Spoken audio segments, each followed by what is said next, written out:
نسألها ونستختمها فدخلوا عليها وأمروها أن تخبر بالخبر عن نفر ولا تسمي له أحدا إلا أن يقبل. وخرجوا من عندها فلقيت عمر في ذلك فعرفت الغضب في وجهه وقال: من هؤلاء؟ قالت: لا سبيل إلى علمهم حتى أعلم رأيك. فقال: لو علمت من هم لسؤت وجوههم. أنت بيني وبينهم أنشدك بالله ما أفضل ما اقتنى رسول الله صلى الله عليه وسلم في بيتك من الملبس. قالت: ثوبين ممشقين كان يلبسهما للوفد ويخطب فيهما للجمع. قال: فأي الطعام ناله عندك أرفع؟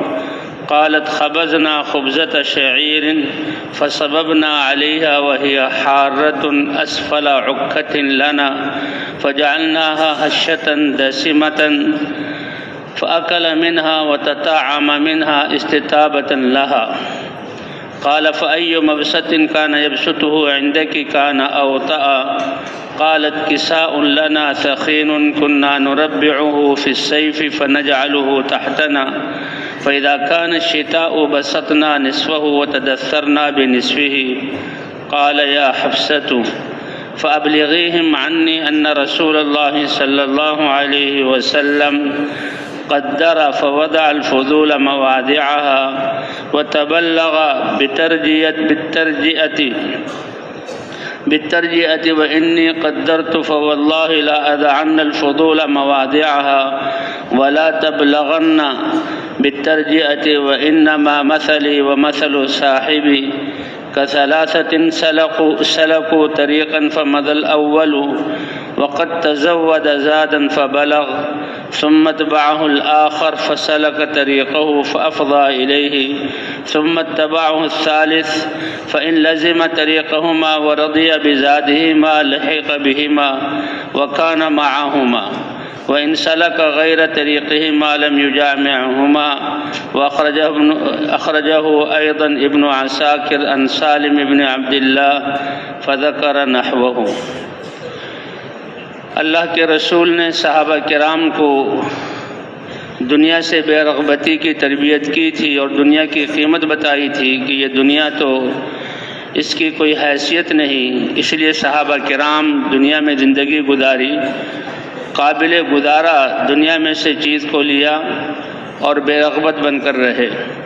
تو حضرت عمر ابن خطاب رضی اللہ تعالیٰ عنہ کا دنیا سے زہد، بعض صحابہ نے حضرت عمر رضی اللہ تعالیٰ عنہ کی زندگی کی سادگی میں یہ چاہا کہ حضرت عمر رضی اللہ تعالیٰ عنہ کے وظیفے میں کچھ زیادتی کر دی جائے، تو حضرت عمر نے اس کا انکار کر دیا، حالانکہ وہ امیر المومنین تھے.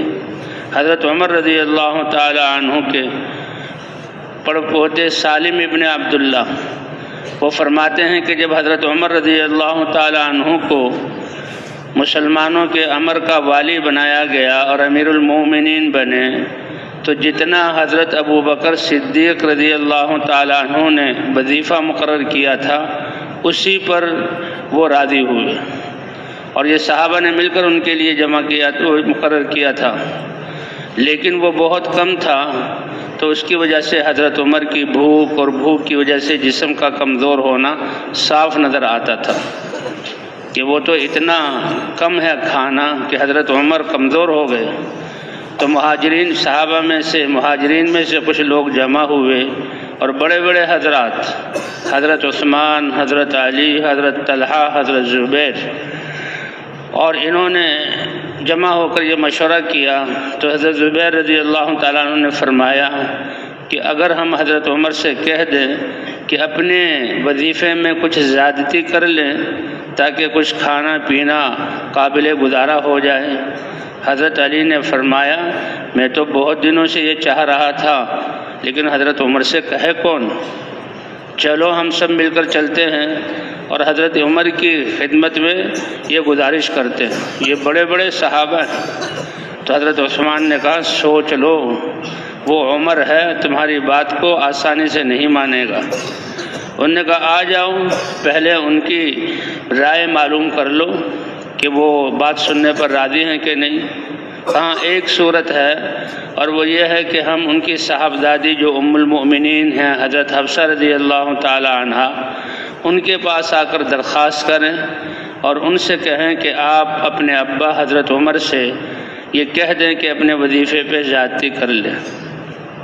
آج ہمارا حال تو یہ ہے کہ ہم خود زیادتی چاہتے ہیں، اور یہ حضرت عمر رضی اللہ تعالیٰ عنہ کا کہ روم اور فارس کے خزانے مدینے میں آ کر یتیموں، بیواؤں اور محتاجوں کے گھروں میں مالوں کے ڈھیر لگ رہے تھے، لیکن جن کے ذریعے سے آ رہے تھے ان کا یہ حال تھا کہ کھانا اتنا کم کہ جسم کمزور ہو گیا۔ کہ ہم حضرت عائشہ حفصہ رضی اللہ عنہ سے آئیں اور ان سے کہیں دیکھو ہمارا نام نہ بتانا جب تک حضرت عمر کی رائے نہ معلوم ہو جائے، ورنہ حضرت عمر غصہ ہو کر ہمیں بہت کچھ کہیں گے۔ تو یہ سارے حضرات حضرت حفصہ رضی اللہ تعالیٰ عنہ کی خدمت میں حاضر ہوئے اور ان کو یہ کہا کہ آپ چند آدمیوں کی طرف سے حضرت عمر سے بات کر لیں، لیکن کسی کا نام نہ لیں، کیونکہ حضرت عمر کو اگر پسند نہ ہوا تو حضرت عمر غصہ ہو جائیں گے۔ ہاں اگر وہ بات کو قبول کر لیں تو پھر ٹھیک ہے ہمارا نام بتانا۔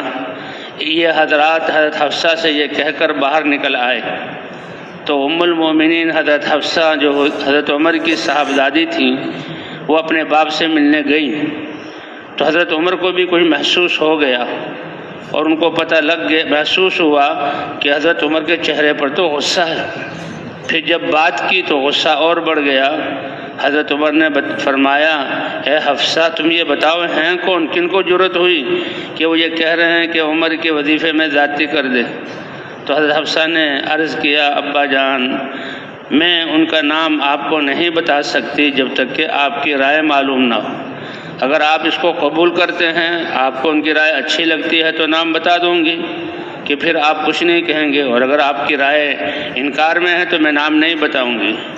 فرمایا اگر مجھے پتہ لگ جائے، حالانکہ یہ کتنے بڑے صحابہ تھے کہ جو کھانے پینے کی وظیفے میں میرے لیے زیادتی چاہتے ہیں تو ان کے چہروں کو میں بگاڑ کے رکھ دوں۔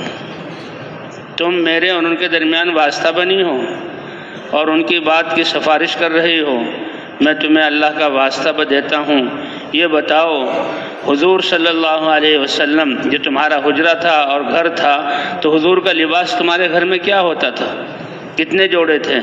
فرمایا 2 کپڑے ہوتے تھے جو گیروی رنگ سے جو ہے صرف 2 کپڑے جو ہے لنگی اور کرتا جو گیروی رنگ سے رنگا ہوا تھا، اور حضور صلی اللہ علیہ وسلم جو وفود آتے تھے بڑے بڑے لوگ ان کے لیے پہنتے تھے اور جمعے کے دن خطبہ دیا کرتے تھے۔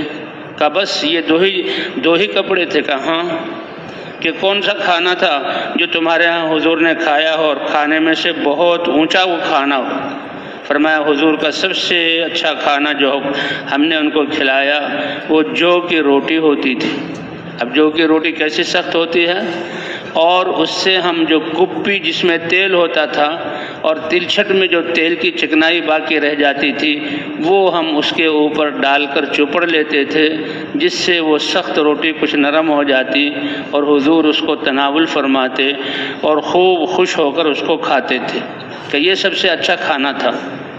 فرمایا کون سا بچھونا بستر تھا حضور کا جس کو وہ تمہارے ہاں بچھایا کرتے تھے، جس کو تم سب سے زیادہ نرم سمجھتے؟ حضرت حفصہ نے کہا کہ میرے گھر میں میرے اور اللہ کے رسول کے لیے ایک موٹی سی چادر تھی، گرمیوں کے دنوں میں ہم اس کی 4 تہہ کر لیتے تھے اور نیچے بچھا کر میں اور حضرت محمد صلی اللہ علیہ وسلم اس پر سو جاتے تھے، اور جب سردی ہوتی تھی تو وہی ایک جو ہے چوتہی چادر جو جس کو 4 تہہ کر کے بچھاتے تھے اس کا 2 تہہ کر کے آدھا اس کو بچھا لیتے تھے اور آدھا اوپر اوڑھ لیا کرتے تھے۔ حضور کی زندگی ایسے گزری۔ فرمایا اے حفصہ جن لوگوں نے میری ہمدردی میں تم سے مجھ سے بات کرنے کے لیے کہا کہ ان کو یہ بات پہنچا دو کہ حضور صلی اللہ علیہ وسلم نے اپنی زندگی سے امت کے لیے ہر چیز کی مقدار متعین کر دی۔ آپ تو سید الانبیاء اور اللہ کے حبیب ہیں، کھانے اور پہننے کے اعتبار سے ہر چیز کا اندازہ مقرر کر دیا، اور جو زائد چیزیں تھیں حضور نے اس کو اپنے گھر میں نہیں آنے دیا۔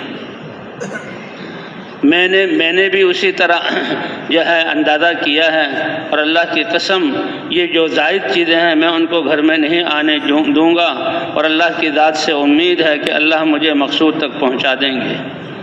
میں اور میرے دو ساتھی یعنی حضور صلی اللہ علیہ وسلم اور حضرت ابو بکر صدیق رضی اللہ تعالی عنہ، ہم 3 اشخاص ہیں۔ ہماری مثال ان 3 ساتھیوں کی طرح ہو جو ایک راستے پر چل کر مقصود تک پہنچنا چاہتے ہیں۔ تو پہلا جو شخص تھا وہ تو اس راستے پہ ٹھیک چلا اور اپنا توشہ اس نے حاصل کیا اور منزل تک پہنچ گیا، اور وہ اللہ کے رسول ہیں۔ پھر ان کے پیچھے دوسرا چلا اور وہ بھی انہی کے راستے پر چلا اور وہ بھی منزل یعنی اللہ تک پہنچ گیا، وہ حضرت ابو بکر ہے۔ پھر تیسرا ان کے پیچھے چلنے کی کوشش کر رہا ہے، اگر انہی کے راستے کو وہ لازم پکڑے گا اور دنیا میں سے جتنا توشہ اس نے لیا اس پر وہ راضی ہو جائے گا تو وہ آخرت میں ان تک پہنچ سکتا ہے اور ان کے ساتھ رہ سکتا ہے۔ اگر اس نے اپنے راستے کو بدل دیا اور اس سادگی کو چھوڑ دیا تو قیامت میں اللہ کے ہاں ان کے ساتھ جمع نہیں ہو سکتا۔ تو بھئی یہ حضور صلی اللہ علیہ وسلم کی تربیت ہے، اور یہ صحابہ کرام ہم جیسے انسان تھے، اور انہوں نے دنیا سے بے رغبتی اختیار کر کے دکھا دیا امت کو کہ دنیا میں تو قابل گزارا جو ہے اپنے لیے انتظام کرنا ہے، باقی دنیا سے بے رغبت بن کے رہنا ہے۔ حضرت عمر اور حضرت ابو بکر صدیق ان دونوں حضرات کا واقعہ آتا ہے۔ اب یہ کیسے جو ہے دین کی محنت بھی کر رہے ہیں اور مسلمانوں کے کاموں میں اپنے آپ کو لگایا ہوا بھی ہے، تو کام کرتے کرتے پیاس لگی اور پانی کا مطالبہ کیا، تو جو خادم تھا وہ پانی لے کر آیا، پیاس لگی ہوئی ہے اور پانی دے دیا جیسے پیاس بجھے، لیکن شہد ملا دیا اس میں کہ ذرا ذائقہ بن جائے، پانی اچھی طرح پی لیں۔ تو دونوں حضرات کے بارے میں آتا ہے، الگ الگ روایت ہے کہ جب گلاس کو ہاتھ میں لیا اور پانی کو قریب کیا تو شہد کی مہک محسوس ہوئی، تو ہاتھ آگے نہ بڑھ سکا، بلکہ وہ ہاتھ کے آگے بڑھنے کے بجائے ہونٹ کپ کپائے اور آنکھوں سے آنسو آگے اور رونا شروع کر دیا۔ کہنے والے نے کہا آپ نے پانی مانگا تھا، ہم نے تو شہد ملا کے دیا اور آپ پی نہیں رہے۔ کا بات یہ ہے کہ قیامت کے دن اللہ تعالیٰ یہ نہ کہیں کہ پیاس تھی تو پیاس کے لیے تو تمہارے لیے پانی بنایا تھا اور پانی سے تمہاری پیاس بجھ جاتی، تم نے شہد کا مزہ دنیا میں حاصل کر لیا، اس لیے آخرت کے مزے میں سے تمہاری کمی کر دی جائے گی۔ اس وجہ سے مجھے رونا آیا۔ بلکہ بعض لوگوں کے بارے میں کہ جو اپنی زندگی کی صلاحیتیں دنیا کے مزوں کو حاصل کرنے کے لیے صلاحیتیں لگاتے تھے، اللہ ان سے فرمائیں گے کہ تم نے اپنے مزے دنیا ہی میں اڑا لیے، آخرت میں تم نے اپنے مزوں کو کم کر دیا۔ تو بھائی دنیا کی زندگی بڑی عارضی ہے، یہ تو ایک مسافر خانہ ہے۔ فرمایا انسان کی زندگی 3 دن تو ہے، ایک دن جو گزر گیا وہ واپس نہیں آ سکتا۔ کتنا قیمتی لمحہ تھا اور اوقات تھے اور وہ سانس تھے جو تم نے گزار دی ہے، اور ایک دن جو آئندہ آنا ہے اس کا تمہیں پتہ نہیں ہے۔ تمہارے پاس جو حال ہے، تمہارا ایک ایک سانس یہ قیمتی ہے، اس کو سب سے زیادہ قیمتی بناؤ۔ اور اس زندگی کے سانس کو قیمتی بنانا ایمان اور تقوی، اللہ کی خشیت اور خوف اور حضور والی محنت اور حضور والا مقصد اور غم، اس سے بڑی کوئی چیز نہیں ہے جس سے ہم اپنے وقت کے ظرف کو قیمتی بنا سکیں۔ اور اللہ نے یہ محنت ہماری ذمہ داری بنائی، اختیار نہیں دیا کہ چاہو تو کر لو چاہو تو نہ کرو، یہ بلکہ یہ تو ذمہ داری بنائی۔ اور قرآن پاک میں اللہ نے فرمایا اے نبی جی، یہ قرآن نصیحت ہے آپ کے لیے اور آپ کی قوم کے لیے، وَسَوْفَ تُسْأَلُونَ، اور آپ سے اس کے بارے میں پوچھا جائے گا کہ قرآن میں جو ذمہ داری دی گئی تھی اس کو تم نے پورا کیا۔ کتنی بڑی بات ہے کہ انسانی تاریخ میں 1,24,000 انبیاء اور ان کی 1,24,000 امتوں میں سے اے امت محمدیہ تمہیں سب سے بہترین امت قرار دیا گیا، اور تمہارے لیے قرآن میں یہ بات لائی گئی کہ اللہ نے تم کو پسند کیا، اللہ نے تم کو چنا ہے اور اللہ نے تمہیں چھانٹا ہے۔ وَجَاهِدُوا فِي اللَّهِ حَقَّ جِهَادِهِ هُوَ اجْتَبَاكُمْ، اللہ نے تمہیں چنا ہے ایک بہت بڑی ذمہ داری کے لیے، صرف ایک نبی کی محنت کے لیے نہیں، بلکہ نبیوں کے سردار خاتم النبیین رحمت للعالمین سید الکونین حضرت محمد صلی اللہ علیہ وسلم کی محنت کے لیے اللہ نے تمہیں چنا اور وہ تمہاری ذمہ داری بنایا۔ صحابہ، تابعین، تبع تابعین، وہ 100% ذمہ داری کو انہوں نے ادا کیا۔ گھر ان کے چیزوں سے خالی تھے، آگ نہیں جلتی تھی کہ پکانے کی چیز نہیں، چراغ نہیں جلتا تھا کہ تیل خریدنے کے پیسے نہیں۔ مہینوں کے مہینے، آج اللہ نے کتنی نعمتیں، یہ تو ایسا لگتا ہے کہ فَبِأَيِّ آلَاءِ رَبِّكُمَا تُكَذِّبَانِ کہ اللہ پوچھ رہے ہیں انسانوں اور جنات سے، تو سب سے زیادہ ہم جن نعمتوں میں ہیں تو ہم سے اللہ کہہ رہے ہیں کون کون سی نعمت کو جھٹلاؤ گے۔ ایک بٹن دباؤ تو ایسی روشنی کہ ہر گھر روشن ہو جائے، پورا گھر روشن ہو جائے، سوئی بھی نظر آ جائے۔ ایک بٹن دباؤ تو تمہارے لیے پانی آ جائے، اور دائیں کرو تو ٹھنڈا، بائیں کرو تو وہ گرم۔ اور کیسی اللہ نے تمہیں سواریاں عطا کی، کیسے تمہیں اللہ نے لباس عطا کیا، اور پھر بھی اللہ کے دین کی محنت۔ تو بھئی اللہ تعالیٰ نے صدیوں بعد ہمیں یہ محنت عطا فرمائی ہے، اللہ اس کے قدر دانے کی توفیق عطا فرمائے۔ اب یہ ہمارا وقت اس دین کی محنت کے لیے کب، جب کہ ہم اپنے جیسے کہ پڑھا گیا حضور صلی اللہ علیہ وسلم اور صحابہ کرام کی سادگی کا اپنی زندگیوں میں سادگی اختیار کریں، کھانے میں سادگی، پینے میں سادگی، رہائش میں سادگی، اور سواری میں سادگی، اور شادی بیاہ میں سادگی۔ اور اس میں نمونہ حضرات صحابہ کرام کی زندگی ہے۔ جب ان چیزوں میں سادگی آئے گی تو ہمارا وقت بچے گا، جو وقت جو اصل مسلمان کے وقت کا مصرف اعلاء کلمت اللہ اور انسانیت کو اللہ کی طرف بلانا اور اللہ سے ملانا، یہ اصل ہمارے وقت کا مصرف ہے، اور ہمارا جان اور مال اس پر لگے گا۔ تو کیا خیال ہے بھائی، اپنی زندگی میں سادگی لانے کے لیے تیار ہیں؟ اللہ کے راستے دیکھو نا، اب اللہ کے راستے میں نکلتے ہیں تو گھر میں تو پتہ نہیں کتنے گدے، کتنی رضائیاں، کتنی چادریں ہوں گے، اور یہاں جو ہے ایک دری، اور گرمی میں ایک تکیہ اور ایک چادر لے کر نکلے ہیں۔ گھر میں ہم نے پتہ نہیں کتنے جوڑے رکھے ہوئے ہیں، اور اللہ کے راستے میں سامان خود اٹھانا ہے تو 2 جوڑے۔ تو اللہ کے راستے میں نکلنا یہ خود بتا رہا ہے کہ یہ زندگی کتنی آسان اور کتنی سادہ ہے۔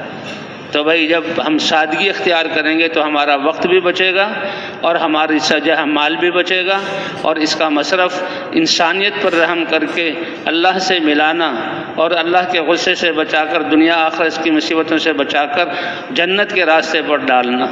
تو کیا خیال ہے بھائی، صلاحیتیں اپنی اس میں لگائیں گے؟ اسی کے لیے اللہ کے راستے میں نکلیں۔ اس لیے کہتے ہیں یہ سادگی، اس لیے یہ جو اپنے اس وقت کو ان دعوت، تعلیم، ذکر و عبادت اور خدمت میں لگائیں، اور ہر مسلمان کو ان اعمال والا بنائیں۔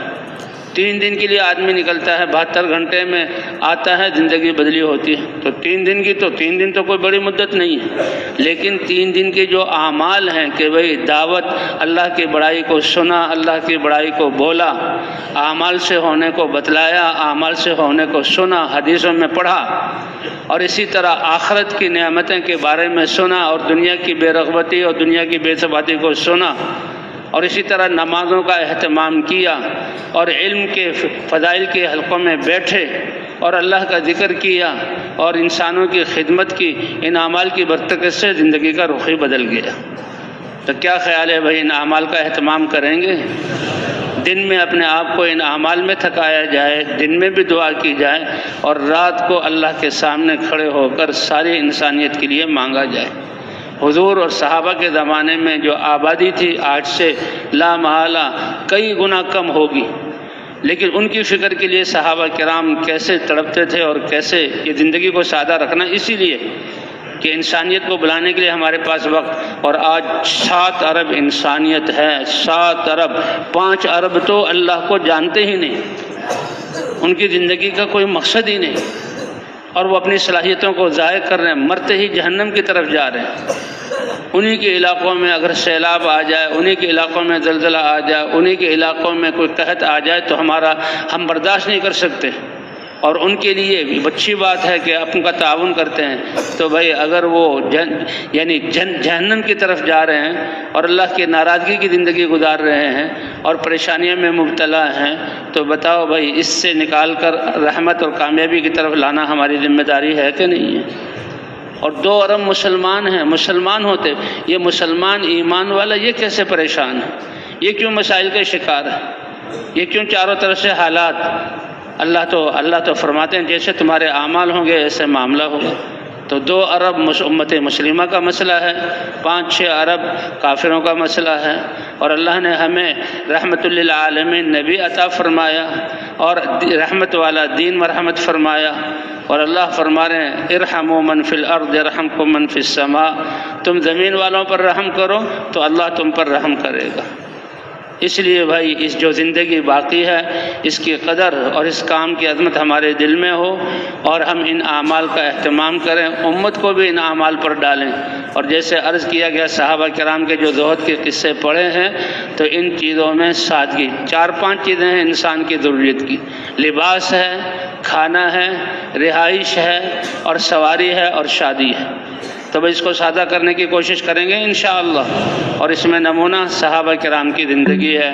اللہ اس پر آنے کی اور پوری امت کو اس پر لانے کی توفیق عطا فرمائے۔ سبحانک اللہم و بحمدک، نشہد ان لا الہ الا انت، نستغفرک و نتوب الیک، رب اغفر وارحم انت خیر الراحمین۔